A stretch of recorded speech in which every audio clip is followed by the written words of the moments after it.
नमस्कार, स्वागत है आप सभी का आपके अपने एग्री हब जेट इंस्टीट्यूट के डिजिटल प्लेटफॉर्म पे। वर्तमान में हमारे द्वारा पढ़ाई जा रही यूनिट सेल बायोलॉजी और सेल बायोलॉजी का आज हम पहुंचे अंतिम पड़ाव पे। अंतिम पड़ाव का मतलब आज का जो हमारा विषय रहेगा वो रहेगा सेल डिवीजन, कोशिका विभाजन। हमने कोशिका की लेयर के बारे में हमने बता दिया, यदि कठोर है तो सेल वॉल है, नरम है तो प्लाज्मा झिल्ली है।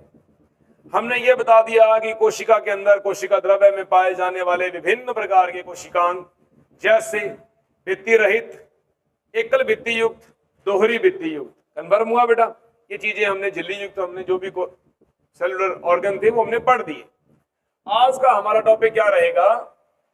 आज का टॉपिक है बेटा अपना सेल डिवीजन। ध्यानपूर्वक देखें, हाथों हाथ इसको आप नोट करते जाएं। सेल डिवीजन, कोशिका विभाजन, कोशिका विभाजन। कोशिका विभाजन के बारे में क्या तथ्य है? कोशिका विभाजन के बारे में क्या बोलेंगे अपन? क्या होता है कोशिका विभाजन? कोशिका विभाजन का मतलब होता है किसी कोशिका के द्वारा लगातार निरंतर पोषण करते रहने के उपरांत कोशिका के अंदर केंद्रक द्रव्य और कोशिका द्रव्य का जो अनुपात बताया था, कितना अनुपात बताया था बेटा मैंने आपको? 1:2 होना चाहिए। यहाँ 1 क्या है? केंद्रक द्रव्य, 2 क्या है? कोशिका द्रव्य। जब किसी गांव के अंदर 50 घर के ऊपर एक सरपंच है और दूसरा गांव जो है उसमें 100 घर के ऊपर एक सरपंच है, तो बताओ कौन से गांव का विकास अत्यधिक होगा? 50 घरों वाला या 100 घरों वाला? 50 घरों वाला। क्यों? क्योंकि जो सरपंच है वो प्रत्येक घर की देखरेख, निगरानी कर सकता है। उसी प्रकार जब केंद्रक द्रव्य सामान्य कोशिका द्रव्य अनुपात के बारे में जब उसका पूरा अध्ययन कर रहा है, जब उसका कंट्रोल कर रहा है, निरंतर कोशिका के पोषण करते रहने से कोशिका द्रव्य की मात्रा बढ़ जाती है। केंद्रक का नियंत्रण कोशिका द्रव्य में पाए जाने वाले कोशिकांगों के ऊपर कम हो जाता है। इसीलिए केंद्रक द्रव्य और कोशिका द्रव्य का अनुपात निर्धारित किया गया है 1:2, जिसके उपरांत यदि कोशिका लगातार पोषण करती है तो कौन से पदार्थ की मात्रा बढ़ेगी? केवल कोशिका द्रव्य की बढ़ेगी। और कोशिका द्रव्य बढ़ जाने पर कितना हो जाएगा? 4। कितना हो जाएगा? 6।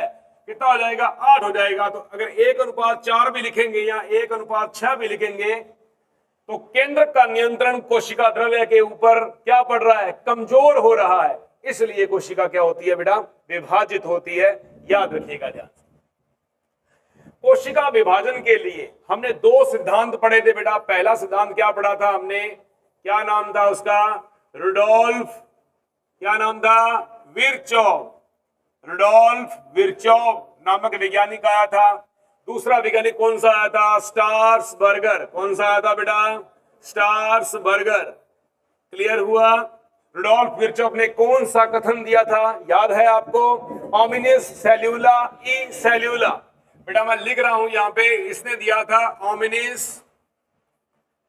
सेल्यूला ई सेल्यूला। ई सेल्यूला, ये लो बेटा, ये सिद्धांत किसने दिया था? रुडोल्फ विर्चॉफ ने। सुन की बात, कार्ल नेगली भी इसके साथ में पाया जाता है, बोलते हैं। ओमिनिस सेल्यूला ई सेल्यूला का मतलब क्या था बेटा?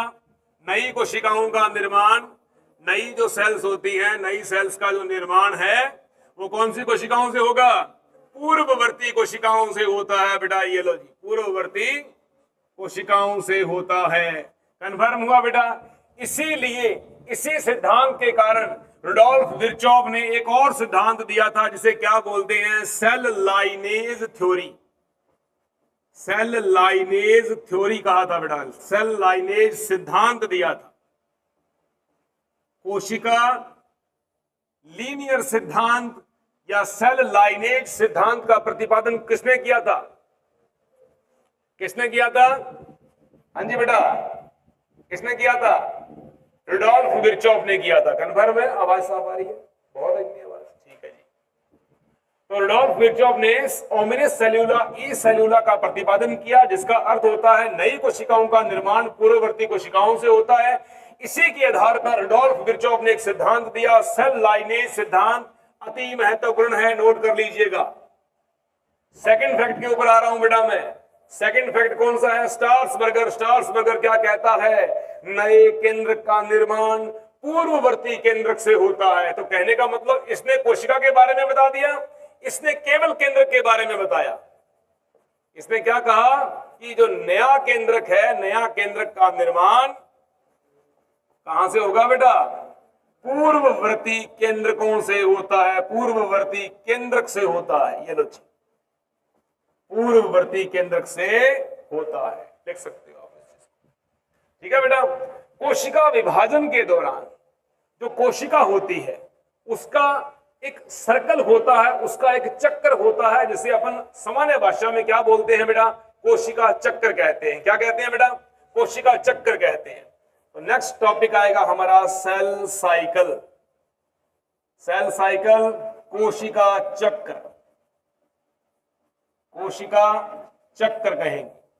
सबसे पहले बात आती है खोजकर्ता के बारे में। किस वैज्ञानिक ने कोशिका चक्र की सर्वप्रथम खोज की थी?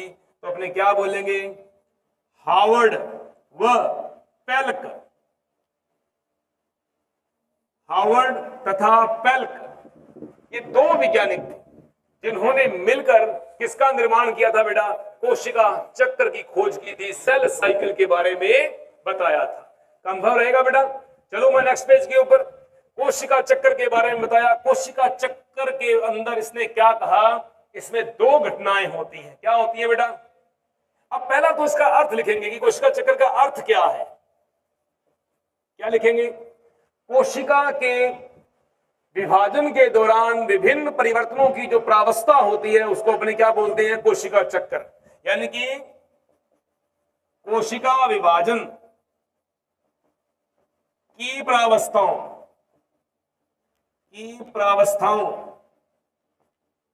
का संपूर्ण घटनाक्रम जो होता है बेटा वो क्या कहलाता है? क्या कहलाता है बेटा? कोशिका चक्र कहलाता है। कोशिका की जितनी भी प्रावस्थाएं हैं वो कैसे कैसे घटित होती हैं, उनका प्रक्रम कैसा है, कौन सी प्रावस्था पहले आती है, कौन सी बाद में आती है, किसका क्या अनुपात रहेगा, किसकी कितनी अवस्था रहेगी, कौन सी बड़ी प्रावस्था रहेगी, कौन सी छोटी प्रावस्था रहेगी, इन समस्त घटनाओं का जो चक्र जो है, समस्त घटनाएं एक चक्र के द्वारा संपन्न होती है। इसे क्या बोलेंगे? कोशिका चक्र बोलेंगे। किसने बताया इसके बारे में? हावर्ड व पेल्क ने बताया। नेक्स्ट पेज पे चल रहा हूं। देखिए, अब कोशिका जो चक्र है इसको कितनी प्रावस्थाओं में बांटा गया बेटा? इसको दो प्रावस्थाओं में बांटा गया। कितनी प्रावस्थाओं में बांटा गया? दो प्रावस्थाओं में बांटा गया। पहली प्रावस्था और दूसरी प्रावस्था। फर्स्ट स्टेज को क्या बोला गया बेटा? अंतरावस्था। क्या बोला बेटा? अंतरावस्था। इंग्लिश में क्या बोलेंगे इसे? इंटरफेज प्रावस्था। इंटरफेज प्रावस्था, ये प्रावस्था बोल दी। ये पहली प्रावस्था है हमारी। ओके, दूसरी प्रावस्था कौन सी आती है बेटा हमारी? दूसरी आती है एम प्रावस्था। और एम प्रावस्था का दूसरा नाम क्या होता है? अपन बोलेंगे इसे विभाजन प्रावस्था या डिविजनल स्टेज। क्या बोलेंगे बेटा? डिविजनल स्टेज बोलेंगे या विभाजन प्रावस्था बोलेंगे। कन्फर्म हुआ? अब अंतरा प्रावस्था के बारे में कुछ क्वेश्चंस आते हैं। वो क्वेश्चंस कैसे हैं? नंबर 1 पे क्या बोलेंगे अपने? कोशिका की उपापचय वृद्धि, उपापचयी वृद्धि कौन सी प्रावस्था में पाई जाती है? अंतरा प्रावस्था में पाई जाती है। दूसरा क्वेश्चन क्या आएगा? दो विभाजनों के मध्य की प्रावस्था, दो विभाजनों के मध्य की प्रावस्था कौन सी प्रावस्था होती है बेटा? अंतरा प्रावस्था होती है। दूसरा क्वेश्चन आ गया। चलता हूं बेटा मैं तीसरे क्वेश्चन के ऊपर। समझ आ रहा है? अंतरा प्रावस्था कैसी प्रावस्था है? ऐसी प्रावस्था है जिसमें कोशिका सर्वाधिक उपापचयी रूप से वृद्धि करती है। पहला प्रश्न आ गया। दूसरा प्रश्न कैसे आएगा? दो विभाजनों के प्रावस्था के बीच में, विभाजन प्रावस्था मतलब ये वाली प्रावस्था। अब एक बात बताओ, इस प्रावस्था के बाद में ये प्रावस्था आती है, इसके बाद में क्या आएगी? इसके बाद में क्या आएगी? अरे यही आएगी। उसके बाद में क्या आएगा? फिर विभाजन प्रावस्था, फिर अंतरा प्रावस्था, फिर विभाजन प्रावस्था। क्रम पता लग गया? लग गया पता? मतलब इसके बाद में ये प्रावस्था आती है, तो इसके बाद में कौन सी प्रावस्था आएगी? कौन सा प्रावस्था आएगी बेटा? बोलेंगे अंतरा प्रावस्था, यानी कि इंटरफेज प्रावस्था। तो क्या बोला? या तो आप ये भी कह सकते हो कि दो अंतरा प्रावस्थाओं के बीच की प्रावस्था कौन सी है, और यदि यहां ये अंतरा प्रावस्था तो इसके आगे प्रावस्था कौन सी है? विभाजन प्रावस्था। तो क्या बोलेंगे? दो विभाजनों के बीच की प्रावस्था कौन सी है? अंतरा प्रावस्था। कन्फर्म हुआ? समझ में आया? अगले क्वेश्चन पे चल रहा हूं। एकमात्र प्रावस्था है बेटा ये, एकमात्र प्रावस्था जिसे सूक्ष्मदर्शी से नहीं देख सकते, सूक्ष्मदर्शी से नहीं देख सकते। ये लो बेटा, इसको देख ही नहीं सकते इस प्रावस्था को, ये ऐसी प्रावस्था है। पहला क्वेश्चन क्या आया? कोशिका की उपापचय वृद्धि यहां पे होती है, सर्वाधिक कोशिका की सक्रियता यहां पाई जाती है, इसे सक्रियता की प्रावस्था भी कहते हैं, इसे सक्रियता की प्रावस्था भी कहा जाता है। दो विभाजनों के मध्य की प्रावस्था कहा जाता है। इस प्रावस्था को रेस्टिंग स्टेज या विश्रामा अवस्था भी कहा जाता है। लिख लो बेटा, इसे विश्रामा अवस्था के नाम से भी जाना जाता है। विश्रामा अवस्था की अवस्था है ये, रेस्टिंग स्टेज है बेटा। इसको रेस्टिंग स्टेज के नाम से भी जाना जाता है। किसी बच्चे को कोई डाउट? क्लियर हुआ? सक्रियता की प्रावस्था भी यही कहलाती है, और विश्रामावस्था भी इसे बोला जाता है, रेस्टिंग स्टेज इसे कहा जाता है। कन्फर्म हुआ? समझ में आया? नेक्स्ट पॉइंट के ऊपर चल रहा हूं बेटा मैं। नेक्स्ट पॉइंट हमारा क्या आएगा कि जो इंटरफेज प्रावस्था है, इंटरफेज प्रावस्था जो है, ये प्रावस्था कैसी प्रावस्था? इसके बारे में एक और क्वेश्चन आता है। क्या क्वेश्चन आएगा? किसी कोशिका का, किसी कोशिका का विभाजन में जितना समय लगता है उसका 95% समय यहां लगता है। समझ आई? तो ये सबसे बड़ी प्रावस्था है, पहले तो याद रखना। कोशिका चक्कर की सबसे बड़ी प्रावस्था कौन सी है? अंतरा प्रावस्था है। कोशिका के विभाजन में लगने वाले संपूर्ण समय का 95% समय इसमें खर्च होता है। बात समझ में आ गई? किसी कोशिका के होना ही पंगा होता है कि विभाजन का अधिकतम समय कितना समय बेटा? 95% समय यहां व्यतीत होता है, यहां व्यतीत होता है। बात समझ में आ गई? किसी कोशिका के विभाजन में अगर सपोज ये मानो कि यदि किसी कोशिका के अंदर 24 घंटे समय लग रहा है, तो 24 घंटे में से 23 घंटे इसके अंदर खपत हो जाएंगे। बात समझ में आ गई? यीस्ट कोशिका है, जैसे मैं आपको एग्जांपल बोलता हूं, एक आती है यीस्ट कोशिका। यीस्ट कोशिका के अंदर कोशिका विभाजन का समय कितना होता है बेटा? 90 मिनट। लिख लो भाई, 90 मिनट समय व्यतीत होता है। उस 90 मिनट का 90% भाग कौन से, 95% भाग कौन से में लग जाएगा? अंतरा प्रावस्था में खर्च हो जाता है। इंटरफेज प्रावस्था के अंदर ये टाइम खर्च हो जाता है। ये ध्यान रखिएगा। मेरी बात समझ में आ रही सभी को? कोई भी कोशिका का एग्जांपल दिया हो, याद रखना, यदि किसी कोशिका के अंदर 24 घंटे में विभाजन सारा कंप्लीट होता है, कोशिका चक्कर 24 घंटे का है, तो उसमें से 23 घंटे का समय कहां कोशिका व्यतीत करेगी? यहां करेगी। अगला प्रश्न लिखो, कोशिका सर्वाधिक समय व्यतीत करती है, कोशिका सर्वाधिक समय व्यतीत करती है, कोशिका का सर्वाधिक समय व्यतीत यहां होता है। ये लो, ये भी प्रश्न है। अगला क्वेश्चन, कोशिका की सबसे बड़ी प्रावस्था, कोशिका चक्र की सबसे बड़ी प्रावस्था है, कोशिका चक्कर की बड़ी प्रावस्था है। सबसे बड़ी प्रावस्था कोशिका चक्र की प्रावस्था कौन सी है? इंटरफेज प्रावस्था है। याद रखोगे, नहीं भूलोगे आप इस चीज को। क्वेश्चन आता है आगे, इंटरफेज प्रावस्था को कितने भागों में बांटा गया? इंटरफेज प्रावस्था को 3 भागों में बांटा गया। नंबर 1 पे जीवन प्रावस्था, नंबर 1 पे G1 प्रावस्था, नंबर 2 पे S प्रावस्था, नंबर 3 पे G2 प्रावस्था, G2 प्रावस्था। ये लो जी, ये 3 प्रावस्थाएं किसकी हैं? किसकी हैं ये? इंटरफेज प्रावस्था की। किसकी है बेटा? दोबारा फिर बोल रहा हूं मैं, 3 प्रावस्थाएं किसकी हैं? और चौथी प्रावस्था कौन सी आ जाती है बेटा? विभाजन प्रावस्था। कौन सी आ जाती है बेटा? विभाजन प्रावस्था। और विभाजन प्रावस्था कौन सी प्रावस्था है?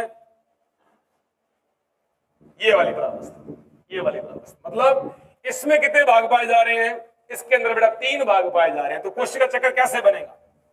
G1 S G2 M। अब इसमें 3 प्रावस्थाएं तो कौन हो गई?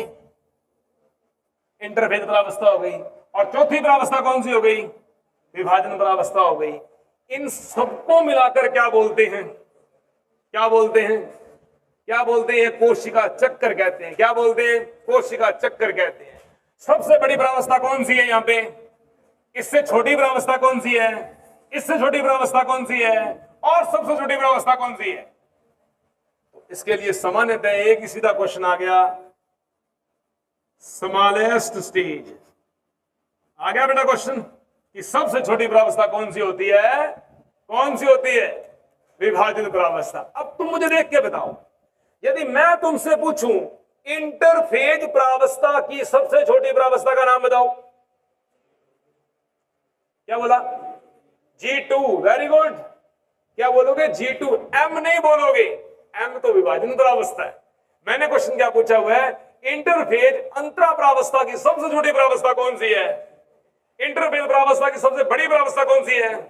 इंटरफेज प्रावस्था की मझली प्रावस्था कौन सी है? याद रहेगा, कन्फर्म। विभाजन प्रावस्था आ गई इधर। चलो नेक्स्ट पेज पे। यहां महाराज अब लिखे समय। मैंने क्या बोला था कि एक सामान्य कोशिका के अंदर, अब सुनते जाओ ध्यान से, सामान्य कोशिका के अंदर अब जीवन प्रावस्था कितने समय में पूरी होती है? इसका टाइम लिखो पहले तो। नंबर 1 पे देखो, ये 11 से 12 घंटे की है। कितने घंटे की है? 11 से 12 घंटे की है। एस प्रावस्था 7 से 8 घंटे की है। और G2 प्रावस्था मात्र 4 घंटे की है। और विभाजन प्रावस्था मात्र 1 घंटे की है।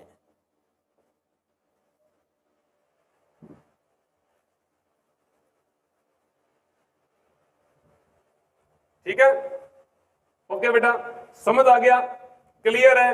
अभी मैं इसको एक थ्योरेटिकली पोर्शन के अंदर आपको मैं लिखवाता हूं। डायग्रामेटिकली भी मैं आपको समझा सकता हूं, पर सुनते जाओ ध्यान से। पहले आप डायग्राम ही बना लो यार, इजी रहेगा मेरे हिसाब से। एक सिंगल पेज के ऊपर एक डायग्राम बना लेना, बढ़िया। ठीक है, पहले समझ लो यानी कि होता कैसे है।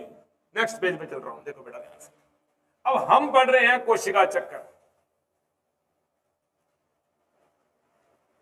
हम पढ़ रहे हैं कोशिका चक्कर। ठीक है बेटा, मैंने लिख दिया सेल साइकिल। ये सेल साइकिल पढ़ रहे हैं। देखो कौन कौन सी प्रावस्था कितने कितने समय की।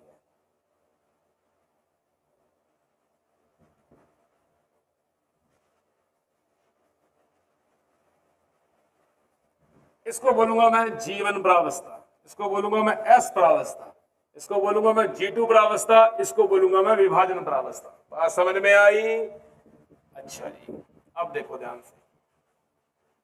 जीवन प्रावस्था कितने घंटे की है? 11 से 12 घंटे की। ये 7 से 8 घंटे की, और ये 4 घंटे की, और ये 1 घंटे की। बेटा क्लियर क्वेश्चन हुआ? आया समझ में? अब ध्यान दीजिए, यहां तक की जो ये वाली जो प्रावस्था है, इसको हमने क्या नाम दिया? अरे बेटा क्या नाम दिया? विभाजन प्रावस्था। अब ये तो है विभाजन प्रावस्था। और यदि मैं बात करूं कि यहां से लेकर यहां तक, यहां से लेकर ये इतनी बड़ी प्रावस्था जो है, इतनी बड़ी प्रावस्था जो है, ये वाली, ये कौन सी प्रावस्था है बेटा? ये है इंटरफेज प्रावस्था। कौन सी प्रावस्था है? इंटरफेज प्रावस्था है, सबसे बड़ी प्रावस्था है।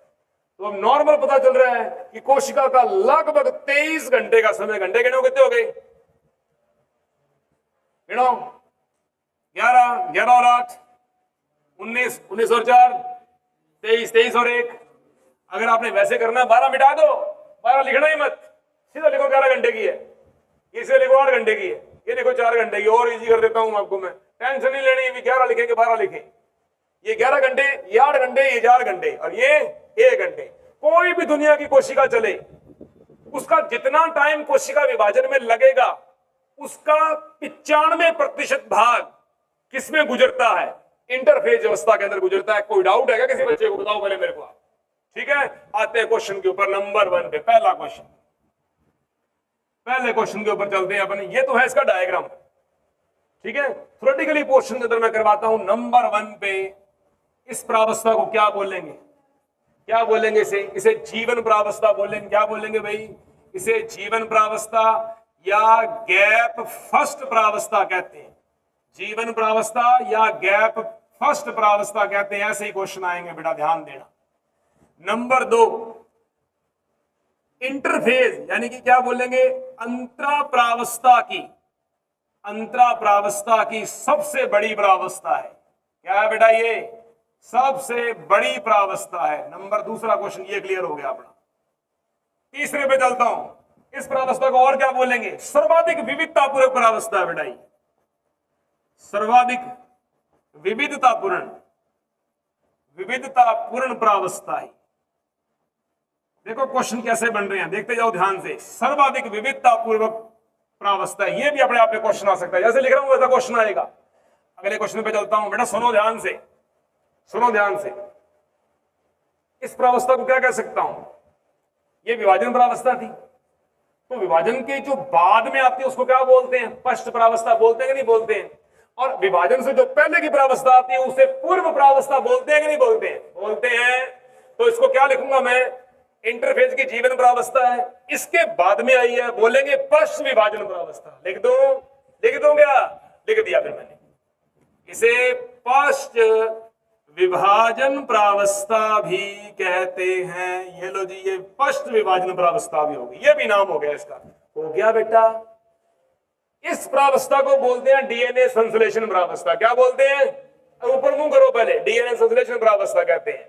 तो ये डीएनए से तो पहले ही आ रही है, ये डीएनए से पहले आ रही है कि नहीं आ रही? आ रही है ना।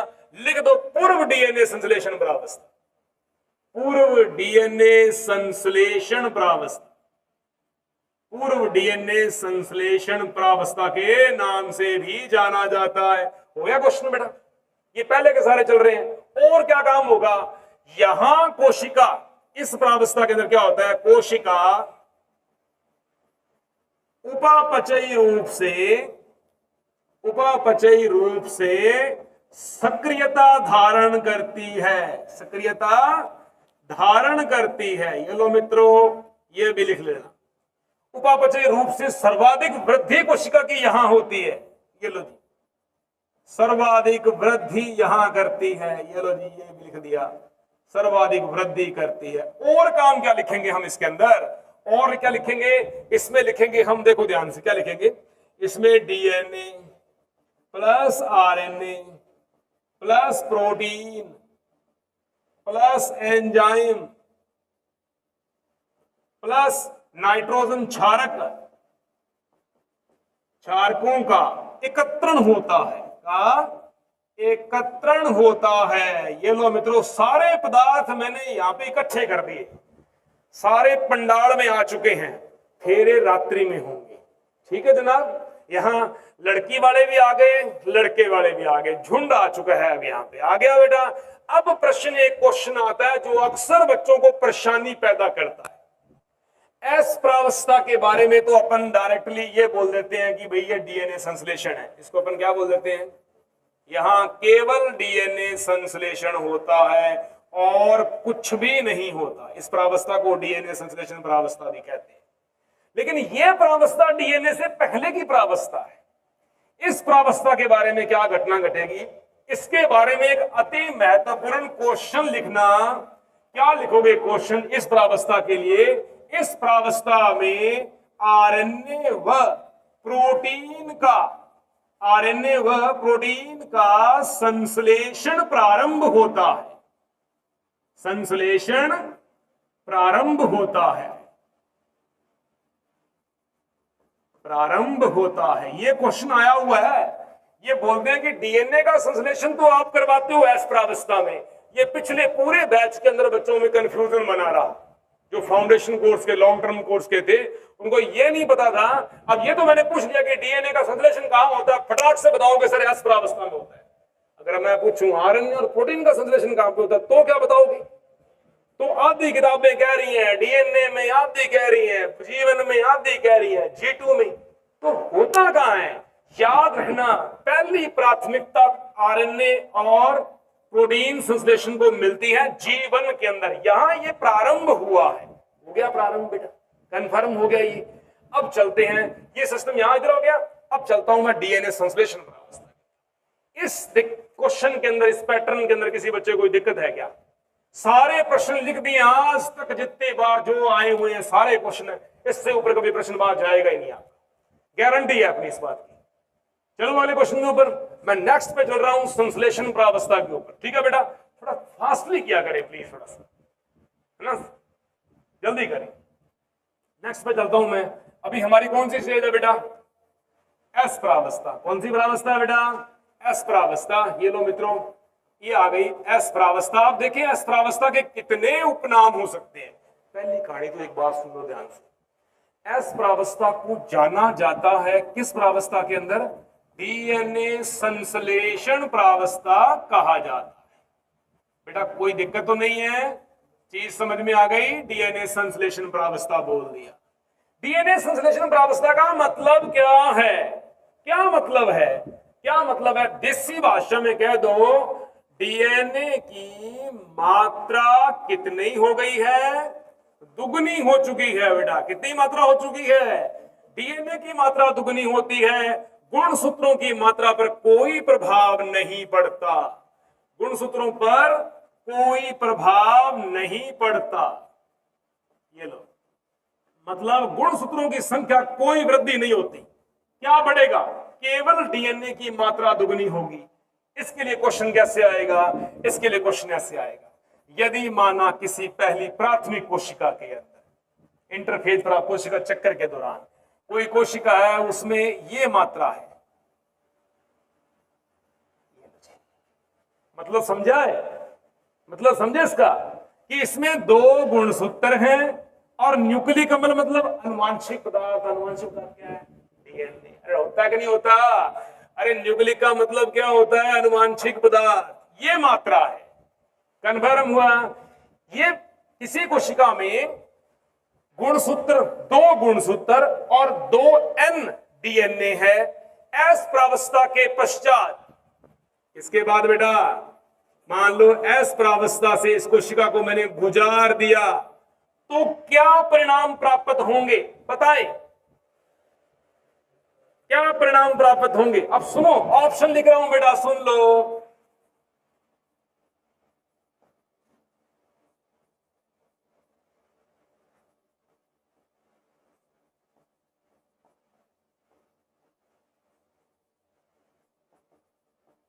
लगाएं टिक, सॉरी एक मिनट, लगाएं टिक, फटाफट टिक लगाएं। कौन सा नंबर आएगा? 4 नंबर आएगा। मतलब क्या हुआ? अनुवांशिक पदार्थ की मात्रा दुगनी हुई है, गुणसूत्रों की मात्रा यथावत बनी रहेगी। कन्फर्म हुआ? पहला क्वेश्चन तो ये। कोई डाउट बेटा किसी को? नहीं है ना? शाबाश, ये तो हो गया इसका फ्रंट ऑफ क्वेश्चन जो आता है। चलता हूं आगे। अब इसको नीचे वाले को मिटा रहा हूं बेटा मैं, ध्यान पूर्वक देखिएगा। नीचे वाले को मैंने मिटा दिया है। अब देखिए, अब देखें, हो गया बेटा। अब आते हैं इसके उपनाम। और क्या कह सकते हो बताओ? इसको क्या बोलोगे?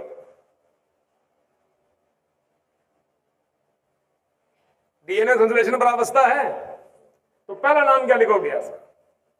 वापिस सुनता हूं। डीएनए संश्लेषण प्रावस्था जो थी, ये किसके बाद में आती है? जीवन प्रावस्था के बाद में। इसे क्या बोलूंगा? इसे पश्च जीवन प्रावस्था भी कहा जाता है। इसके बाद में कौन सी प्रावस्था आती है? इसे पूर्व G2 प्रावस्था भी कहा जाता है। याद आ रहा है? क्लियर हो रहा है? कन्फर्म? देखो आगे, अरे कहां गया? देखो, पहली बात, इसे पश्च जीवन प्रावस्था भी कहते हैं। दूसरा, इसे पूर्व G2 प्रावस्था भी कहते हैं। नाम याद आ रहे हैं? कन्फर्म हो रहे हैं? मतलब हमने क्या बोल दिया? इसे जीवन व G2 के मध्य की प्रावस्था भी कहा जाता है। ये लो बेटा, ये भी प्रश्न बन गया अपने आप में। बन गया कि नहीं बना? से बन गया ना।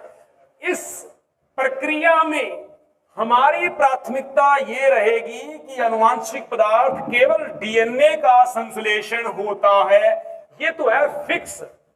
विभिन्न वैज्ञानिक मानते हैं कि इस प्रावस्था में आरएनए और प्रोटीन का आंशिक मात्रा में संश्लेषण होता है, लेकिन डीएनए से पहले कुछ भी नहीं होगा, पहले डीएनए होगा। प्राथमिकता किसकी है बेटा?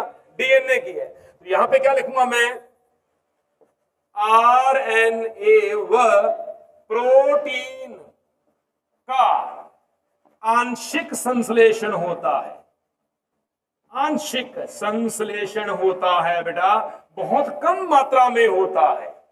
ठीक है बेटा, समझ में आ गई? क्लियर आपको बात? ये हमने बता दिया कि जीवन प्रावस्था G2 के मध्य की प्रावस्था है। इसे पश्च जीवन प्रावस्था या पूर्व G2 प्रावस्था भी कहा जाता है। कंफर्म? नेक्स्ट टॉपिक के ऊपर चल रहा हूं। एक इंटर नोट लगा के काम करोगे बेटा। आप क्या काम करोगे? इस प्रावस्था के अंदर सेंट्रोसोम, नाम सुना है? अरे कल ही सुना है। सेंट्रोसोम यानी कि तारककाय। तारककाय का कहां होगा बेटा? कोशिका द्रव्य में। क्या बोलेंगे बेटा? कोशिका द्रव्य में संश्लेषण होता है। ये लो जी, संश्लेषण होता है। संश्लेषण का मतलब क्या है? तारककाय की मात्रा भी कितनी हो रही है? अरे कितनी हो रही है? दुगनी हो रही है। लेकिन बताओ कौन सी प्रावस्था में होगा ये? अब हमने बोला कि डीएनए संश्लेषण प्रावस्था एस प्रावस्था में होती है। एस प्रावस्था में प्राथमिकता किसको मिलेगी? डीएनए को मिलेगी। तो ये डीएनए कहां पाया जा रहा है?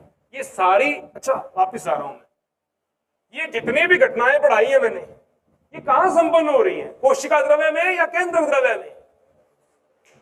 अरे केंद्र की बात बढ़ रहा हूं मैं।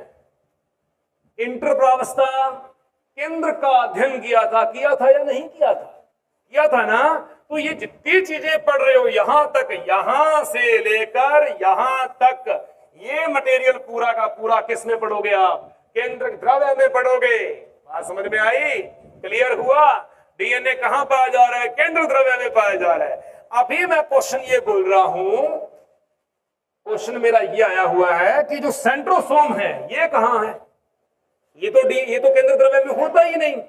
ये कहां मिलेगा आपको? ये मिलेगा कोशिका द्रव्य में। बेटा बोलते क्यों नहीं हो आप? ये कहां मिलेगा? कोशिका द्रव्य में। तो बोलेंगे तारककाय का कोशिका द्रव्य में जो संश्लेषण होता है वो कौन सी अवस्था में होता है? अपने बोलेंगे पश्च एस प्रावस्था में। कौन सी प्रावस्था बेटा? पश्च एस प्रावस्था में। पूर्व एस प्रावस्था में क्यों नहीं होता? क्योंकि पूर्व एस प्रावस्था में डीएनए का संश्लेषण होता है। अब तुम बोलोगे सर पश्च कौन सी है? आ जाओ, ये एस प्रावस्था है। इसका ये वाला जो भाग है किसके साथ में मैच हो रहा है? और इसका ये वाला जो भाग है किससे अटैच हो रहा है? इसको बोलेंगे पूर्व एस प्रावस्था। जहां से एस प्रावस्था स्टार्ट हुई और जहां खत्म हुई उसे क्या बोलेंगे? पश्च एस प्रावस्था। उसी प्रकार से जीवन के भी दो हिस्से हैं। इसको बोलेंगे पूर्व जीवन प्रावस्था, इसको बोलेंगे पश्च G2 प्रावस्था, सॉरी जीवन प्रावस्था। इसको बोलेंगे पूर्व G2 प्रावस्था और इसको बोलेंगे पश्च G2 प्रावस्था। याद रखिएगा बात ध्यान से। अब मैं बोलूं ए बी सी, तो बी का एक हिस्सा ए की तरफ भी लग रहा है और बी का एक हिस्सा सी की तरफ भी लग रहा है। जो ए की तरफ लगेगा उसको बोलेंगे पूर्व, जो सी की तरफ लगेगा उसको क्या बोलेंगे? पश्च बोलेंगे। डाउट कोई किसी बच्चे को? चलते आगे। तो ये इंपॉर्टेंट फैक्ट है बेटा कि तारक काय का संश्लेषण कहां संपन्न होता है, प्रश्न में आएगा। आप बोलोगे कोशिका द्रव्य में संपन्न होता है। कौन सी प्रावस्था में होता है? आप बोलोगे फर्स्ट एस प्रावस्था में होता है। अभी तक के पूछे गए कॉम्पिटिटिव एग्जाम में सारे क्वेश्चन क्लियर है, एक भी क्वेश्चन नहीं छोड़ा मैंने। कोई डाउट किसी बच्चे को? चलूं आगे। एक प्रश्न और आ जाता है कभी कभार, कैसे? जैसे मैंने यहां लिखा है कि डीएनए की मात्रा दुगनी होती है। डीएनए पाया कहां जाता है? गुणसूत्रों के ऊपर पाया जाता है। गुणसूत्रों के ऊपर कहां पाया जाएगा? ऑप्शन बोल रहा हूं, काइनेटोकोर, सेंट्रोमियर, गुणसूत्र बिंदु, या क्रोमोमियर। क्रोमोमियर, क्रोमोमियर क्या था मैंने? जीन की कुर्सी। क्या बोला था मैंने? जीन की कुर्सी कौन है? क्रोमोमियर। तो जीन कौन है? डीएनए। डीएनए के सूक्ष्म खंड क्या कहलाते हैं? जीन। जीन कहां बैठता है? क्रोमोमियर पर। बात समझ में आई? क्लियर हो गया? इसीलिए बोला कि डीएनए की मात्रा दुगनी हो रही है, गुणसूत्रों की मात्रा दुगनी कौन सी प्रावस्था में होती है? वो इन प्रावस्थाओं में नहीं होती। क्रोमोसोम की मात्रा दुगनी होती है एनाफेज प्रावस्था में। कौन सी प्रावस्था में? एनाफेज प्रावस्था में। बात समझ में आई? लग गया पता? आओ दौड़ के वहीं पे डीएनए को स्पष्ट देखना है तो मेटाफेज, डीएनए की क्रोमोसोम को, गुणसूत्र को स्पष्ट देखना है तो मेटाफेज, गुणसूत्र की विभिन्न आकृतियों के अध्ययन करने हैं VLJI एनाफेज प्रावस्था में। कौन सी प्रावस्था में? एनाफेज प्रावस्था में। और एनाफेज प्रावस्था वो होती है जहां गुणसूत्र संख्या में बढ़ते हैं। ठीक है? गुणसूत्र कौन सी प्रावस्था में बढ़ते हैं? एनाफेज में। डीएनए कौन सी प्रावस्था में बढ़ता है? एस प्रावस्था में। कन्फर्म हुआ? तारक का एक कोशिका द्रव्य में पड़ा हुआ है, कौन सी प्रावस्था में बढ़ेगा? फर्स्ट एस प्रावस्था के अंदर बढ़ेगा। Any doubt? आगे देखिए, ये प्रावस्था हो गई, ये हो गई। चलते हैं बेटा कौन सी प्रावस्था पे? G2 प्रावस्था पे। चले, चलते हैं बेटा G2 प्रावस्था पे। देखो G2 प्रावस्था। सारे बच्चे मुझे खड़े हो गए, पहले तो ये बताएंगे कि इसके उपनाम लिखने हैं मैंने। कितने घंटे की प्रावस्था है? पहले ये बताओ। मात्र 4 घंटे की प्रावस्था है। अब मैं तुमसे पूछता हूं उपनाम। बहुत सारे उपनाम है, मैं तो हजारों उपनाम लिख दूंगा। बता अभी शेर खड़ा, बता इसको, इसका उपनाम, इसको और क्या बोल सकता हूं?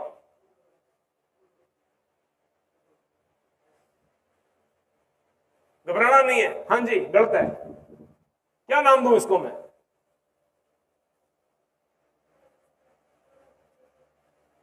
क्या? पूर्व जीवन प्रावस्था, पूर्व G2 प्रावस्था। ये तो खुद G2 प्रावस्था है। गलत। आप बताएं। पूर्व नहीं बेटा, वो विभाजन प्रावस्था होती है। आप गलत हो। आप बताएं। फर्स्ट प्रावस्था। शाबाश। पहला क्वेश्चन देखो इस बच्चे ने पकड़ा है, इसको बोलेंगे फर्स्ट एस प्रावस्था कहूंगा बेटा मैं इसको। ये लो, ये फर्स्ट एस प्रावस्था होगी। दूसरा उपनाम कौन बोलेगा? सारे बैठो, खड़ी हो। सेकंड गैप प्रावस्था बोलेंगे। ये लो जी बेटा, इसको मैंने ये भी लिख दिया, इसको सेकंड गैप प्रावस्था भी कहते हैं। तीसरा नाम कौन बताएगा? शाबाश। पीछे वाला लाइन के अंदर उठो, जाबाजो। पूर्व एम प्रावस्था। Very good. इसको हम पूर्व विभाजन प्रावस्था भी कहेंगे। ये लो जी, पूर्व विभाजन प्रावस्था भी नाम बोल दिया। और कौन बोलेगा? शाबाश, दम रखो थोड़ा वो बताने में। हाँ, उपलक्ष्य बताएं बेटा मेरे को, और क्या नाम हो सकते हैं इसके? वापिस चलता हूं डायग्राम के अंदर, देखो ध्यान से। G2 प्रावस्था के बारे में पढ़ रहे हो आप।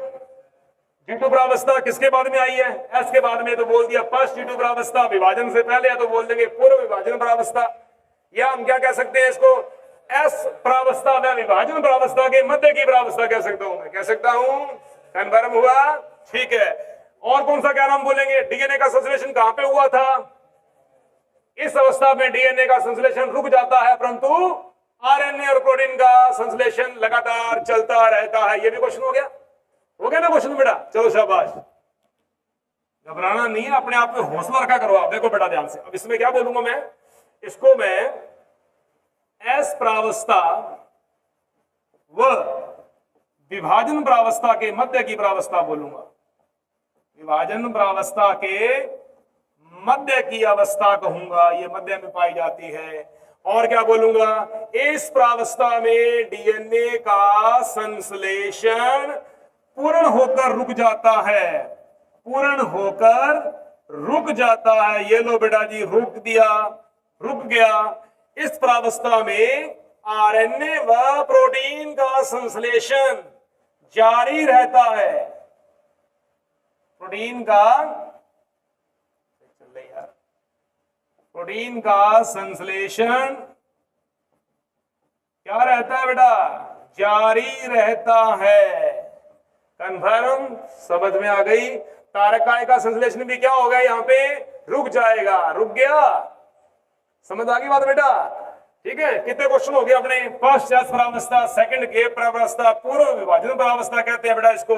एस प्रावस्था और विभाजन प्रावस्था के मध्य की प्रावस्था कहते हैं। डीएनए का संश्लेषण पूरा होकर यहां रुक गया, लेकिन आरएनए व प्रोटीन का संश्लेषण अभी जारी है। अंतरा प्रावस्था की कौन सी प्रावस्था ऐसी है जिसमें आरएनए व प्रोटीन का संश्लेषण जारी रहता है? इंटरफेज प्रावस्था के दौरान ऐसे कौन से अनुवांशिक पदार्थ हैं जिनका प्रोटीन, जिनका संश्लेषण तीनों प्रावस्थाओं में होता रहता है? G1, S, G2 तीनों में चलेगा, आरएनए व प्रोटीन, याद रहोगे। और डीएनए का संश्लेषण कहां पे होता है? एस प्रावस्था में। तारकाय का संश्लेषण कहां होता है? फर्स्ट एस प्रावस्था में। लेकिन केंद्र द्रव्य में या कोशिका द्रव्य में? कोशिका द्रव्य में। और ये कहां सारे संपन्न हो रहे हैं? ये केंद्र द्रव्य में संपन्न हो रहे हैं। सभी बच्चों को ये क्वेश्चन सारे क्लियर हुए कि नहीं हुए? क्लियर बेटा? अब अगली बात आती है, इस प्रावस्था के बारे में एक कहानी और है। इसमें क्या होता है बेटा, तर्कु तंतुओं का निर्माण प्रारंभ हो जाता है। क्या हो जाता है बेटा? स्पिंडल फॉर्मेशन, तर्कु तंतु निर्माण स्टार्ट हो गया बेटा यहां पे। अब तर्कु तंतु स्टार्ट हो रहा है तो इसमें कौन सी प्रोटीन पाई जा रही है बेटा? अरे कौन सी प्रोटीन पाई जा रही है? ट्यूब्यूलिन प्रोटीन पाई जाती है यहाँ पे। कितने परसेंट मिलेगी? लगभग 95, लगभग 95%। 80 से 90% बोलते कई आंकड़े, 95%। और 5% इसके अंदर क्या मिलेगा आपको? क्या मिलेगा इसके अंदर? आरएनए मिल जाएगा। ये कंफर्म याद रखना बेटा, भूलना नहीं है चीजों को। तर्कु तंतुओं का निर्माण कौन सी प्रावस्था में प्रारंभ होता है? ठीक है, बात समझ आ गई।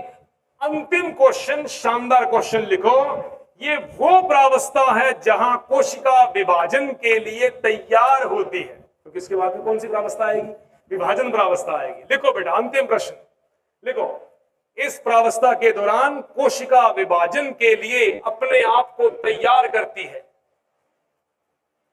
इस प्रावस्था के दौरान कोशिका विभाजन हेतु स्वयं को तैयार करती है।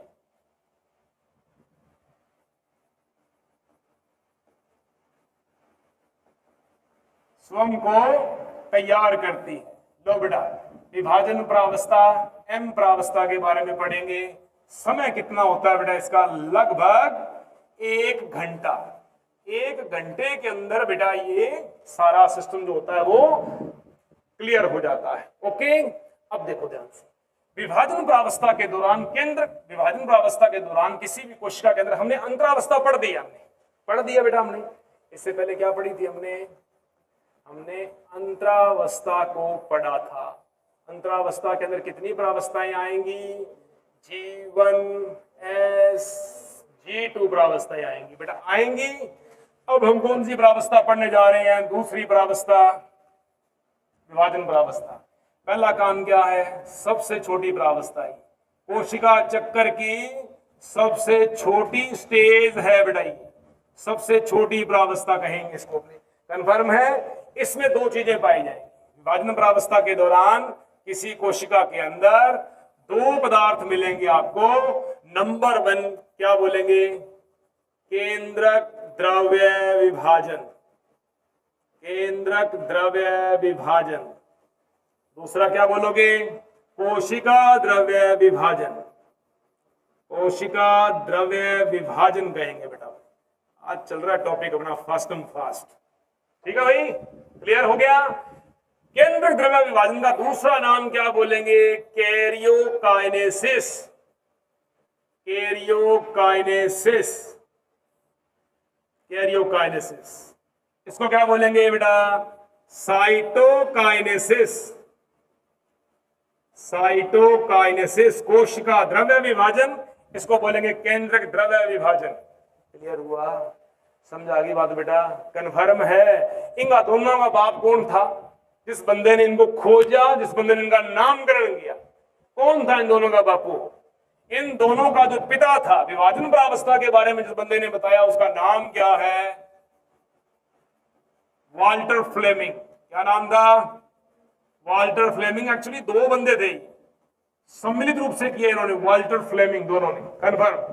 ठीक है बेटा, समझ आई? लेकिन फंडामेंटल क्या कहता है? अब देखो, खोजकर्ता भी यही है, सुनो ध्यान से, खोजकर्ता भी यही और नामकरण भी इन्होंने ही किया था। ये लो, याद रखोगे? ठीक है। एक मां थी, एम का मतलब मां, एम का मतलब मां। मुख्यमंत्री आयुष्मान आरोग्य योजना दी हुई है, 25 लाख का इसके अंदर आपको कैशलेस ट्रीटमेंट मिलता है। विभिन्न प्रकार की गंभीर बीमारियों के दौरान आपको 1795 पता नहीं 1800 समथिंग पैकेज दिए जाते हैं। तो मां, एम फॉर मां, मां ने जन्मे 2 टापर, एक था काले रंग का, एक था गोरे रंग का। काले का नाम पड़ा कालिया, धोले का नाम पड़ा धोलिया। काले को बोला ब्लैक मैन, थोड़ा मॉडर्न हो गया, और धोला बन गया व्हाइट मैन। क्या बन गया बेटा? White man. काले धंधे जहां होते हैं उसे केंद्रक द्रव्य कहा जाता है। धोलिये काम जिधर होते हैं उसको क्या कहा गया? कोशिका द्रव्य विभाजन के बारे में। इसके बारे में कहा जाता है, कुछ फंडामेंटल्स बुक्स कहती हैं, इनके बारे में जो प्रयोग किए थे वो किसने किए थे बेटा? किसने किए थे? ब्लैक मैन ने किए थे। किसने किए थे बेटा? ब्लैक मैन ने किए थे। कोशिका द्रव्य के ऊपर जो एक्सपेरिमेंटल स्टडी वगैरह जो की थी वो किसने की थी बेटा? व्हाइट मैन ने की थी। किसने की थी बेटा? व्हाइट मैन ने की थी। याद रखोगे इन चीजों को? आप भूलोगे तो नहीं? केंद्रक द्रव्य विभाजन और कोशिका द्रव्य विभाजन। केंद्रक द्रव्य विभाजन की प्रक्रिया जो होती है बेटा वो 3 प्रकार से होती है। कितने प्रकार की होती है बेटा? 3 प्रकार की होती है। नंबर 1 पे चल रहा हूं मैं। पहला पार्ट कौन सा है हमारा? कौन सा पार्ट बोलेंगे? हम लिखेंगे समसूत्री विभाजन। क्या लिखेंगे बेटा? समसूत्री विभाजन। ये लो मित्रा, समसूत्री विभाजन। दूसरा अपन क्या बोलेंगे? अर्धसूत्री विभाजन।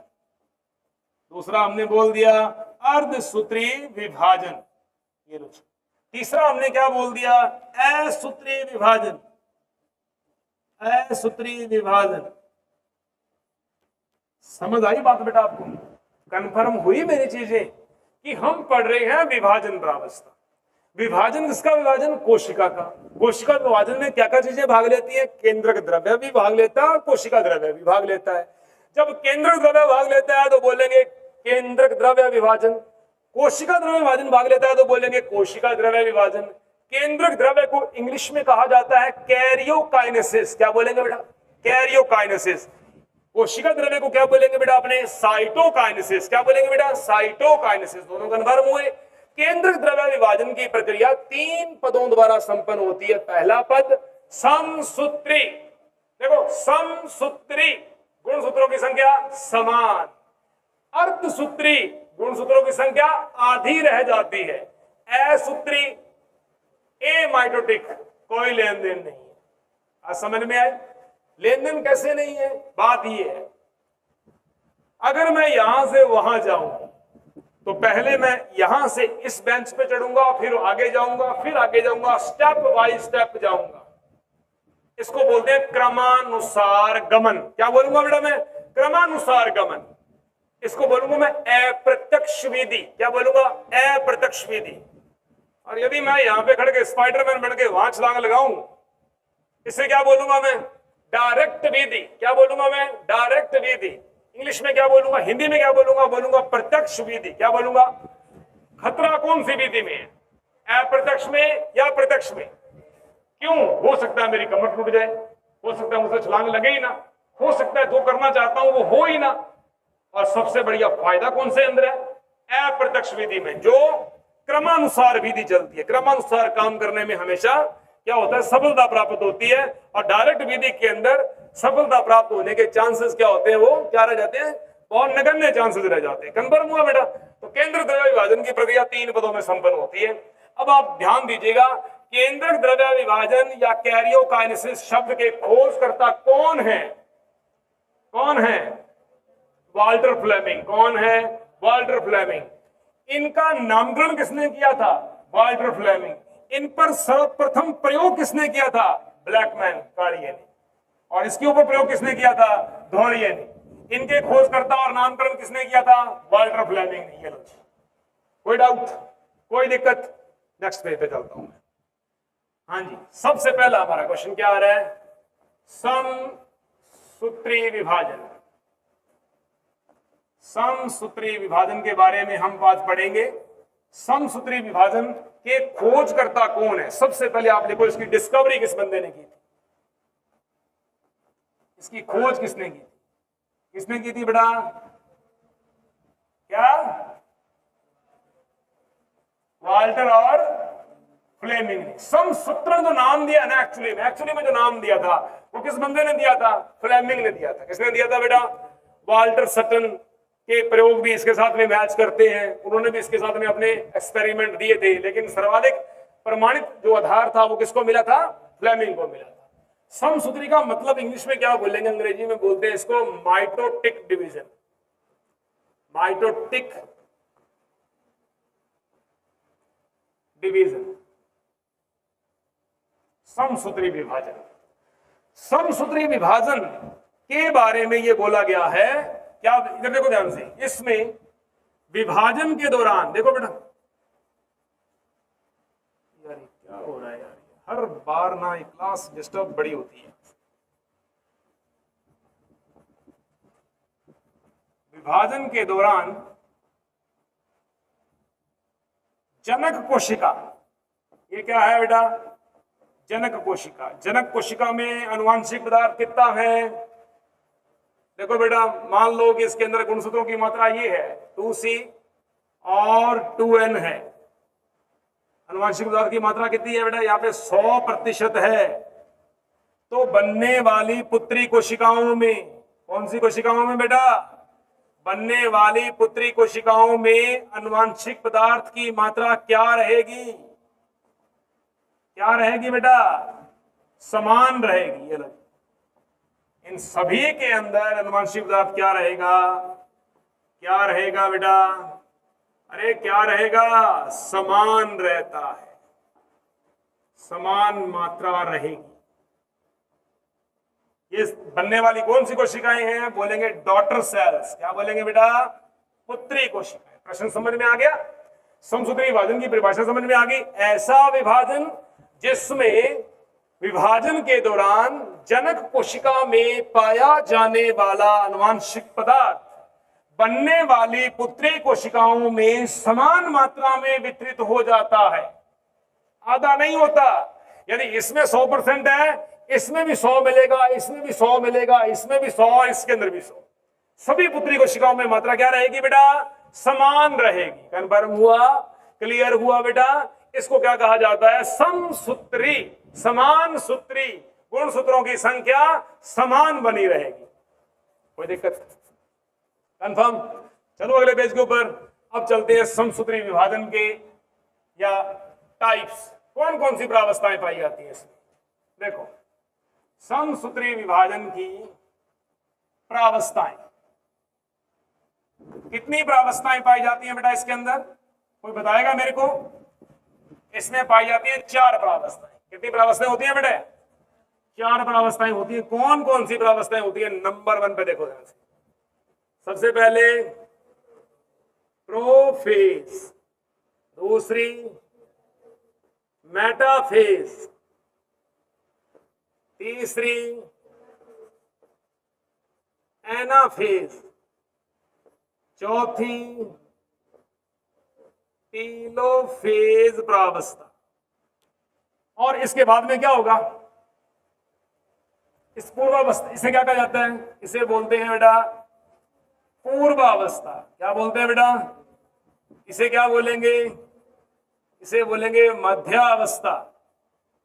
इसे क्या बोलेंगे? पश्चावस्था। लास्ट वाली को क्या बोलेंगे? अंत्यावस्था। अंत्यावस्था, बेटा याद रखना, इसे अंतरावस्था मत कर लेना कहीं पे। अंतरावस्था का मतलब होता है इंटरफेज और अंत्यावस्था का मतलब होता है टीलोफेज। कंफर्म हुआ भैया? याद रहेगा? पक्की बात है? ठीक है महाराज। ये पहली प्रावस्था, ये दूसरी प्रावस्था, ये तीसरी प्रावस्था, ये चौथी प्रावस्था। प्रश्न पूछूं? क्वेश्चन पूछूं आपसे मैं? समसूत्री विभाजन की प्रक्रिया संपन्न होती है केंद्रक द्रव्य में, कोशिका द्रव्य में।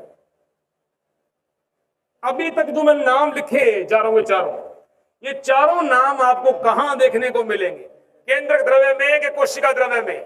केंद्रक द्रव्य में। इन चारों प्रावस्थाओं के बाद में कौन सी प्रावस्था आएगी? कोशिका द्रव्य विभाजन। कौन सी आएगी बेटा? कोशिका द्रव्य विभाजन। इसके बाद में क्या हो जाएगा? कोशिका क्या हो जाएगी बेटा? पुत्री कोशिकाओं में बढ़ जाएगी। बढ़ जाएगी भाई? बढ़ जाएगी क्या? कंफर्म? अब सुनो ध्यान से, ये चार प्रावस्थाएं। अब क्वेश्चन ये आता है, नोट नंबर 1, इंपॉर्टेंट फैक्ट, समसूत्री विभाजन की सबसे बड़ी प्रावस्था कौन सी है? समसूत्री विभाजन की लार्जेस्ट स्टेज कौन सी है? सबसे बड़ी प्रावस्था कौन सी है? आप क्या लिखोगे? क्या लिखोगे बेटा? प्रोफेज प्रावस्था बोलोगे। नेक्स्ट इंपॉर्टेंट क्वेश्चन अगला फिर आता है, समसूत्री विभाजन की सबसे छोटी अवस्था कौन सी होती है? छोटी प्रावस्था कौन सी होती है बेटा? कौन सी होती है बेटा? बताओ मुझे। है कौन सी? एनाफेज प्रावस्था। कौन सी प्रावस्था? एनाफेज प्रावस्था सबसे छोटी प्रावस्था मानी गई है। ये बात ध्यान देना, भूल मत जाना। अभी मैं क्रम कराऊंगा अभी आपको मैं, बड़ी कौन, छोटी कौन, छोटी कौन, सबसे छोटी कौन। ठीक है? अभी मैं आपको अवस्था करवाता हूं इसके बारे में। अब देखो, समसूत्री विभाजन की सबसे बड़ी प्रावस्था कौन सी है? प्रोफेज। कौन सी? कितने परसेंट बड़ी है ये? 50 से 60% समय यहां खर्च होता है। महाराज समझ में आ गई? आ गई समझ में भाई बंधु? इसमें कितना समय होता है? 1 से 5%। 1% से 5% समय कहां व्यतीत होता है बेटा? एनाफेज। समसूत्री विभाजन की सबसे बड़ी प्रावस्था प्रोफेज, समसूत्री विभाजन की सबसे छोटी प्रावस्था एनाफेज। अब लगाओ घटते हुए क्रम में लिखो। अब इसका लिखे अपने पदानुक्रम, सॉरी लगाए अगली हेडिंग पदानुक्रम। हम इसका पदानुक्रम करेंगे बेटा। सबसे बड़ी कौन, सबसे छोटी कौन? तो सबसे बड़ी प्रावस्था कौन सी है बेटा अपने पास में?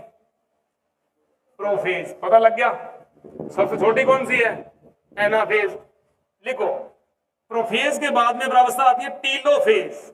टीलोफेज के बाद में प्रावस्था आती है मेटाफेज। मेटाफेज के बाद में प्रावस्था आती है एनाफेज। लगा दो बेटा हेडिंग ही।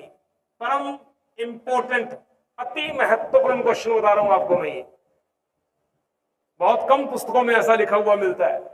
ठीक है जी? सबसे बड़ी प्रावस्था कौन सी है? प्रोफेज। उससे छोटी, उससे छोटी, उससे छोटी। कितना समय इसका? कितना समय इसका? 50 से 60। इसका समय कितना है? 1 से 5। इसका समय कितना है? 5 से 10। कितना लिखोगे बेटा? लो 1 मिनट रुको, 1 मिनट रुको। मैं क्वेश्चन बना के लेके आया था, सोच रहा था कि लिखवा दूंगा। चलो मैं आपको इसका स्टैंडर्डाइज टाइम दिखा देता हूं। कितना टाइम है देखो इसके अंदर। लिखो भाई, प्रोफेज का समय कितना लिखा आपने? 50 से 60। टीलोफेज का लिखो 20 से 25% समय। 20 से 25%। 20 से 25%। मेटाफेज 10 से 15%। 10 से 15%। और एनाफेज जो है, कई किताबों में तो लिखा हुआ है 1 से 5 और कई किताबों में इसको टाइम दे रहे हैं 5 से 10% समय। मतलब सबसे छोटी प्रावस्था है। इसका कोई औचित्य नहीं लिखने का, और छोटी सबसे छोटी परावस्था है, कंफर्म रहेगा। तो अब मैं तुमसे प्रश्न पूछ रहा हूं, बताइएगा मेरे को, कोशिका चक्र की सबसे बड़ी परावस्था है G1 S G2 M। कोशिका चक्र की सबसे बड़ी परावस्था है G1 S G2 M। G1 कोशिका चक्र की सबसे छोटी परावस्था है, कोशिका चक्र की सबसे छोटी परावस्था है विभाजन परावस्था। अंतरावस्था की सबसे बड़ी परावस्था है G1, अंतरावस्था की सबसे छोटी परावस्था है G2। कोशिका चक्र में अंतरावस्था भी आती है, विभाजन परावस्था भी आती है, ये भूलना नहीं है, इसीलिए मैंने कंफ्यूजन क्रिएट किया था। समझ गए बेटा? अब तो मैंने लाइन टू लाइन लिखवाया हुआ है, अब गलती नहीं होनी चाहिए आपसे। चलो जी, हो गया आपका काम क्लियर इतना बेटा? अब चलते हैं, सबसे पहले हमारे पास में क्या है, प्रोफेज। प्रोफेज के बारे में पढ़ेंगे। स्टार्टिंग कर रहा हूं बेटा मैं समसूत्री विभाजन। समसूत्री विभाजन के दौरान, एक मिनट थोड़ा मुझे समय बताओगे, कहीं मेरी क्लास रोक ना दे बीच में। 44 हो नहीं पाएगा, छोड़ो, हो नहीं पाएगा, एक मिनट रुको बेटा, इधर देखो ध्यान से। अभी हमारा टॉपिक ये समसूत्री विभाजन के बारे में, मैंने इसको स्टेप बता दिया आपको मैंने।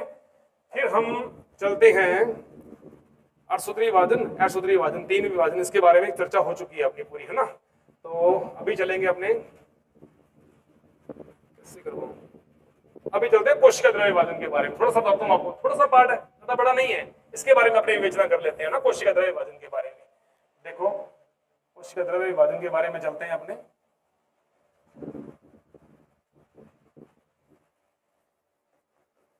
कोशिका द्रव्य विभाजन के बारे में बता रहा हूं आपको मैं, क्योंकि हमने केंद्रक द्रव्य विभाजन के बारे में मैंने 3 पार्ट आपको करवाए हैं। पहला करवाया समसूत्री, दूसरा कराया अर्धसूत्री, तीसरा कराया मैंने असूत्री विभाजन करवाया। कोशिका द्रव्य विभाजन के बारे में थोड़ी सी विवेचना, साइटोकाइनेसिस बोलते हैं बेटा इसको अपन, यही बोलते हैं साइटोकाइनेसिस डिवीजन। साइटोकाइनेसिस डिवीजन के बारे में देखो ध्यान से, साइटोकाइनेसिस के बारे में अपन चलते हैं। साइटोकाइनेसिस विभाजन 2 प्रकार का होता है बेटा, कोशिका द्रव्य विभाजन। अब बात सुनो ध्यान से। एक विभाजन होता है जिसको बोलते हैं कोशिका पट विधि। कौन सी विधि बेटा? कोशिका पट विधि। इंपॉर्टेंट प्रश्न है, कोशिका पट विधि।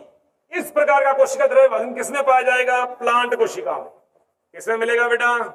प्लांट सेल के अंदर मिलेगा, पादप कोशिकाओं के अंदर ये पाया जाता है। तीसरा क्वेश्चन क्या मिलेगा इसके ऊपर? कोशिका पट विधि जो है ये किस प्रकार का विभाजन है? अगर अपने इसका प्रकार देखें तो ये कैसा मिलेगा? ये मिलेगा अपकेंद्रीय विभाजन। कौन सा विभाजन बेटा? अपकेंद्रीय विभाजन मिलेगा। अपकेंद्रीय विभाजन का मतलब क्या होता है? क्या मतलब होता है? जैसे देखो, सुनो ध्यान से, इसका मतलब होता है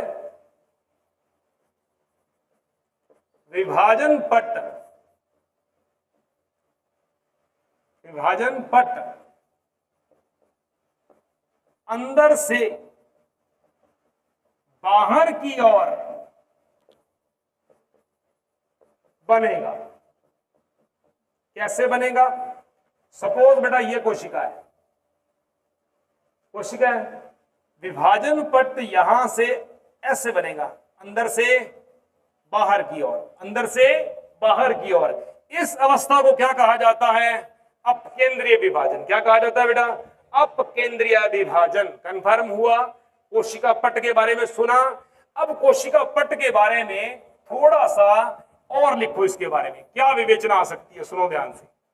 कोशिका पट का जो निर्माण बनता है ये किससे होता है? अपने बोलेंगे बेटा फ्रैगमोप्लास्ट से। किससे होता है बेटा? फ्रैगमोप्लास्ट यहां बनता है। फ्रैगमोप्लास्ट या कोशिका पट के निर्माण के दौरान कौन कौन से कोशिकांग भाग लेते हैं? गोल्जी बॉडी, अंतःप्रदवी जालिका और रिक्तिकाएं। ये 3 कोशिकांग कोशिका पट या फ्रैगमोप्लास्ट के निर्माण में योगदान देती है।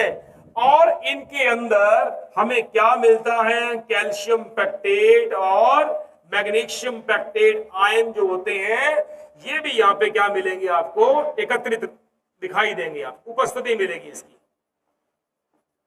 इनकी भी उपस्थिति पाई जाती है। इसको बोलते हैं कोशिका पट्ट विधि। सुनिए बात ध्यान से बेटा, पादप कोशिकाओं में किस प्रकार का कोशिका विभाजन संपन्न होता है, कोशिका पट्ट विधि के द्वारा संपन्न होता है। कंफर्म है, कोशिका पट्ट के अंदर क्या बनता है, फ्रैग्मोप्लास्ट। फ्रैग्मोप्लास्ट का निर्माण कौन करता है बेटा, गोल्जी बॉडी अंतःप्रतवी जालिका करती है। ज्यादा भाग इसके अंदर कौन ले रहा है, इसके अंदर अंतःप्रतवी जालिका इसके अंदर ज्यादा काम आती है। ठीक है बेटा, यहाँ पे विभिन्न प्रकार के कैल्शियम पैक्टेट पदार्थ जो होते हैं ये जमा हो जाते हैं। कंफर्म है, तो ये बनाते हैं बेटा, क्या बनाते हैं ये बनाते हैं कोशिका पट्ट विधि, सेल प्लेट, इंग्लिश में इसे क्या कहा जाता है, सेल प्लेट विधि। ये लो मित्रों, इसको सेल प्लेट विधि भी कहा जाता है। ये है किसका विभाजन, पादप कोशिकाओं में संपन्न होने वाला कोशिका द्रव्य विभाजन। कोशिका द्रव्य विभाजन के अंदर कोई भी कोशिका जो है उसका विभाजन हमेशा केंद्र से बाहर की ओर, परिधि की ओर, ये लो ये लिख दिया मैंने, केंद्र से परिधि की ओर ये पट्ट बनना प्रारंभ होता है बेटा, ये इसका क्रम रहता है, अंदर से बाहर की ओर। क्या बोलेंगे, अंदर से बाहर की ओर। कंफर्म हुआ बेटा पहला क्वेश्चन। चलो नेक्स्ट के ऊपर मैं सेकंड टॉपिक के ऊपर चल रहा हूं बेटा, मैं दूसरा हमारा पार्ट आएगा यहाँ पे, इसको बोलेंगे कोशिका खांच विधि। दूसरी विधि कौन सी है बेटा, कोशिका खांच विधि। आज अपना काफी मैटर हो गया अपना, अब अपना मात्र 1-1.5 दिन का अपना टॉपिक है कोशिका खांच विधि। क्या बोलेंगे इसको इंग्लिश के अंदर, क्या बोलेंगे, सेल फुर्रो भी कह देते हैं, सेल फुर्रो या क्या बोलते हैं, नाम नहीं याद आ रहा मेरे को, सेल फुर्रो मेथड भी कह देते हैं। मतलब बीच में खांच बनती है, खांच जो बनती है वो कहां से बनेगी, वो बाहर से अंदर की ओर बनेगी। कहां से बनेगी बेटा, बाहर से अंदर की ओर बनेगी। कोशिका खांच विधि, इस प्रकार का जो विभाजन जो है, ये जो विभाजन है ये कौन सी कोशिकाओं में मिलेगा, अपन लिखेंगे एनिमल सेल के अंदर मिलेगा। किसमें मिलेगा बेटा, एनिमल सेल के अंदर, प्राणी कोशिकाओं के अंदर इस प्रकार का कोशिका विभाजन पाया जाता है। अब बताती है ये किस प्रकार का विभाजन है, ये किस प्रकार का विभाजन है, अपने बोलेंगे अभिकेंद्रीय। क्या बोलेंगे बेटा, अभिकेंद्रीय प्रकार का है, अभिकेंद्रीय विभाजन है। और पादपों में कौन सा पाया जा रहा था, पादपों में कौन सा था, अपकेंद्रीय। जंतुओं में कौन सा, अभिकेंद्रीय। पादपों में कोशिका विभाजन अंदर से बाहर की ओर हो रहा था, तो ये कहां से होगा, बाहर, यानी कि परिधि से केंद्र, यानी कि अंदर की ओर, अंदर की ओर बनेगा। समझ आई बात बेटा, ये कन्फर्म हो गया। क्वेश्चन कितने बन रहे हैं, ये भी इंपॉर्टेंट क्वेश्चन। क्वेश्चन आता है अभिकेंद्रीय प्रकार का विभाजन किस प्रकार की कोशिकाओं में संपन्न होता है, जंतु कोशिकाओं में। कोशिका खांच विधि के द्वारा कोशिका विभाजन की प्रक्रिया जो होती है वो किनमें पाई जाती है, जंतु कोशिकाओं में। बाहर से अंदर की ओर खांच का बनना किस प्रकार के प्राणियों का अभिलाक्षणिक लक्षण है, जंतुओं का, एनिमल्स का। कंफर्म रहेगा। अब इसका मैं डायग्राम बताता हूं कैसे। अब ये बनेगा ऐसे, ये हमारे पास में कोशिका है। अब देखो इसकी खांच कैसे बनती है।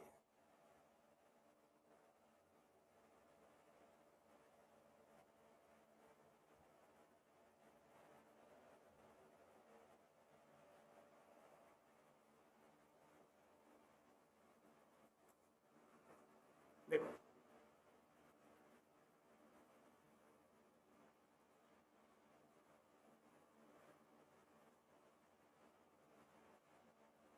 ये कोशिका पहले कैसी थी, ये कोशिका पहले ऐसी थी, ठीक है। इसके बाद में कैसी बनेगी, बाहर से अंदर की ओर क्या जाएगी बेटा, एक खांच बननी स्टार्ट हो जाएगी। ये बाहर से अंदर की ओर खांच बनने लगी। कितनी कोशिकाएं बन गई बेटा अपने पास में, 2 कोशिकाएं बन गई। एक कोशिका ये बन गई, एक कोशिका ये बन गई। इसे क्या बोलूंगा मैं, इसे मैंने कह दिया कोशिका खांच कह दिया। ये खांच जो होती है इसको बनाने में कौन कौन सहायता करते हैं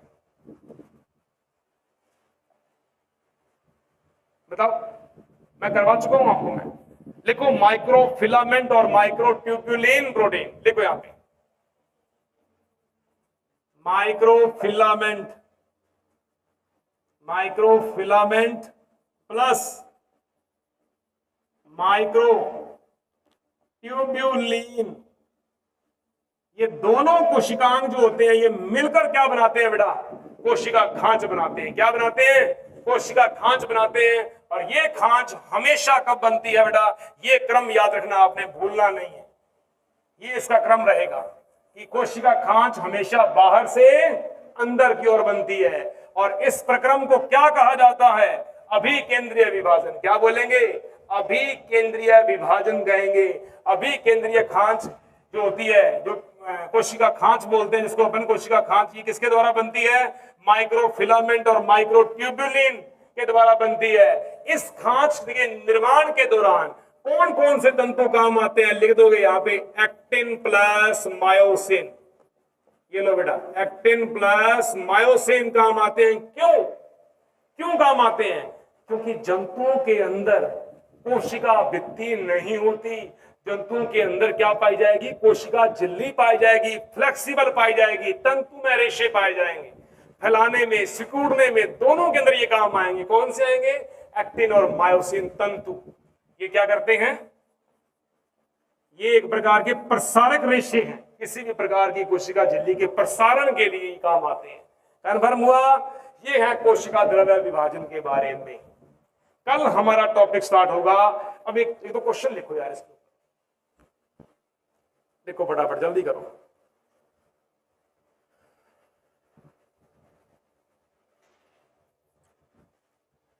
देखो, विभाजन के ऊपर लिखेंगे बेटा।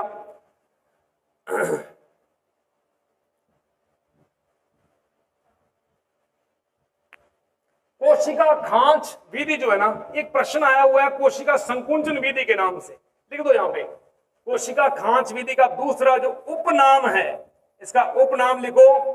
इसको कोशिका संकुंचन वलय विधि भी कहा गया है। कोशिका संकुंचन वलय विधि भी कहा जाता है। वलय विधि भी कहा जाता है। अच्छा, माइक्रोफिलामेंट और माइक्रोट्यूब्यूलिन के द्वारा जो निर्मित कोशिका खांच जो निर्मित होती है, जो संरचना बनती है, इसको एक नाम और दिया गया है। इसका नाम है मिड बॉडी। लिख लो बेटा, मध्य काय के नाम से जानते हैं इसको। कोशिका खांच जब बनेगी, कोशिका खांच में कौन कौन हेल्प करेगा? Microfilament, microtubule.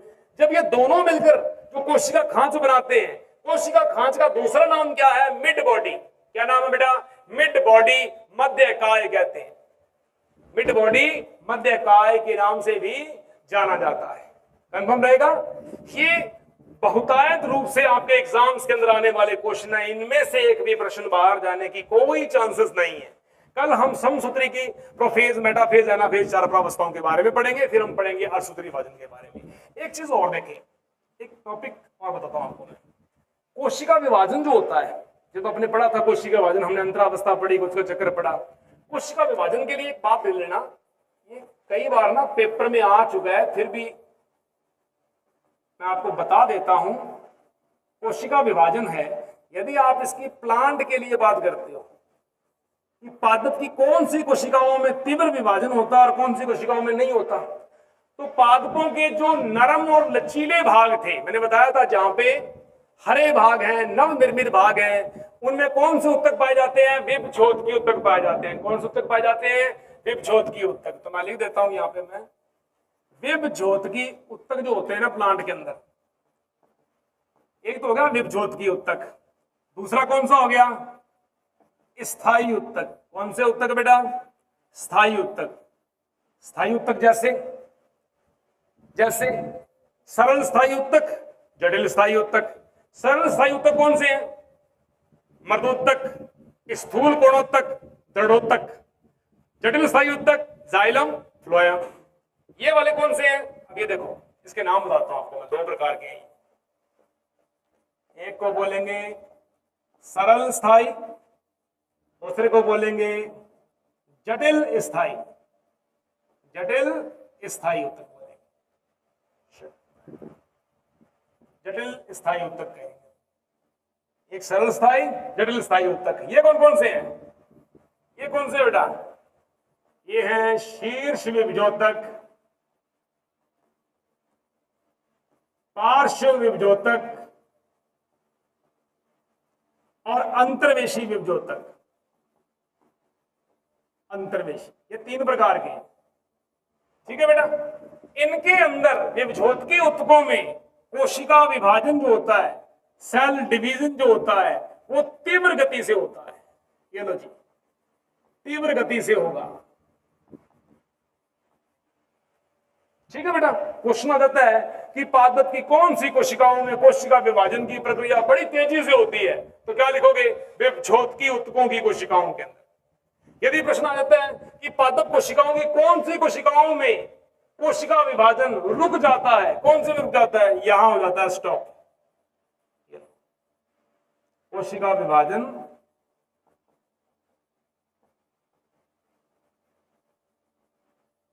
क्या हो गया बेटा? स्टॉप हो गया। ठीक है बेटा। ये है कोशिका विभाजन के दौरान, जहां हमने स्टार्टिंग की थी टॉपिक के अंदर, वहीं लिख लेना बस आप इसको। ठीक है। कोशिका चक्कर से पहले ये एक इंपॉर्टेंट क्वेश्चन था। और पादपों के अंदर यदि आपने कोशिका विभाजन करना है तो पादप की कौन सी कोशिका करोगे आप? तो अपने क्या लिखेंगे? प्याज की मूलाग्र।